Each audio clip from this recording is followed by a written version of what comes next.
Since the beginning, Kirby has had a very similar style of gameplay, with minor additions throughout, like the item ability being introduced in Adventure. It wasn't until the somewhat reboot of the series in 2011 where things started to change drastically, using 3D graphics and focusing more on collectibles. Now the series has its first ever fully 3D game, but will that make enough of a difference?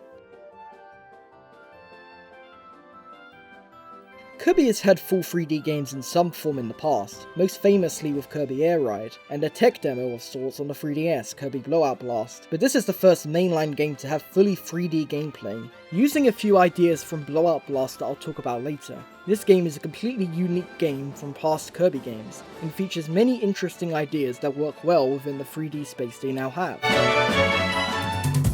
The opening of the game has this weird anime opening with a unique language as the lyrics. It doesn't really make sense, but it's cool. They also had these nice 3D CGI cutscenes like they had in the past games, with some explanation given to what's happening, but not much. Kirby gets sucked into some portal and ends up on the beach. It doesn't really matter much, and the game doesn't really focus heavily on it. The game is mainly focused on exploration and finding items in the overworld, much like Mario 3D World, but a lot more expanded and focuses more on the 3D aspect of the game. I really like how they make you look at the overworld in a 3D perspective. There are things you can find by getting to a high point and then floating over to the other side, since you can only float as high as you are at that point. For example, if you are at the ground level, you can only go a few feet above you, whereas if you are at the top of a building, you can go a few feet above you, plus the entire height of the building. And you don't really fall much, so you can go pretty far in the distance.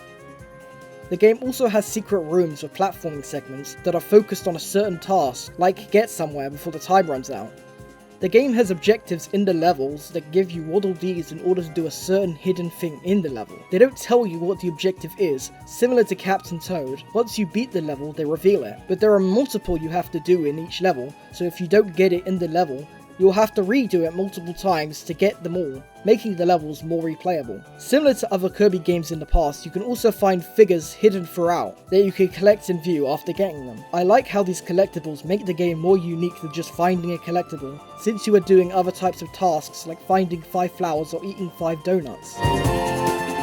When you get to a certain amount of all of these, you unlock different buildings that have minigames like the cafe, which gives you money that you can use to buy upgrades with, or use the gacha machine to unlock more figures for the collection.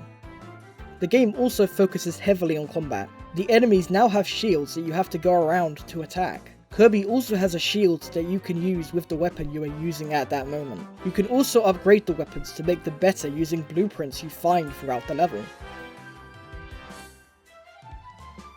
The copy ability goes to the next level by introducing Mouthful Mode, which instead of gaining a mode similar to the object or enemy you swallow, you instead become the entire object that you swallow, which lets you use it to get through the level and find more secrets. For the old power-ups, you also have some returning ones like the hammer and the sword, but also new ones like the gun, which, it doesn't really work that well. The game has these timed challenges that you have to beat as fast as possible with gameplay similar to Kirby Blowout Blast on 3DS. They give you materials to upgrade the weapons, and coins if you beat it in a certain time, which is somewhat difficult since the time limit doesn't give you much room. For the level design, the game has gone with the theming of abandoned real-world-like locations. It's assumed that the population of these areas have either died or left, leaving them to rot, but they look very interesting and have a lot of cool touches to them. My favourite levels in the game are probably the mall level, where you get to explore a load of abandoned shops, and the theme park level, which is actually a whole bunch of levels, but the best part is definitely when you get to ride the roller coaster, or more accurately, you get to become the roller coaster. In terms of how the game looks and plays, it does it pretty well, with super smooth and accurate movement, with handling that helps you target onto which enemies you want to hit or suck up. The game looks fine enough for a Switch game with it being 1080p, but having a bit too many jaggies due to the lack of anti-aliasing. The biggest problem though is the lack of 60 FPS, with the game running at a pretty much locked 30 FPS. It would have been better if they tried to lower the image quality in order to make the game run smoother, but it still runs very nicely considering.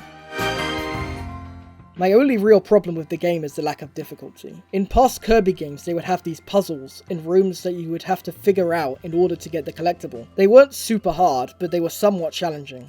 For Forgotten Land, it is a lot better than Star Allies, focusing on exploration as the main kind of challenge. But I still would have liked to seen some puzzles in the game. Overall though, I think this game was a success in terms of trying to make Kirby work in 3D. If you like platformers or games you can relax with, then the game works very well. It may not be as ambitious as Mario Odyssey, but it has a lot of cool ideas and items to collect that you'll have a lot of fun with it.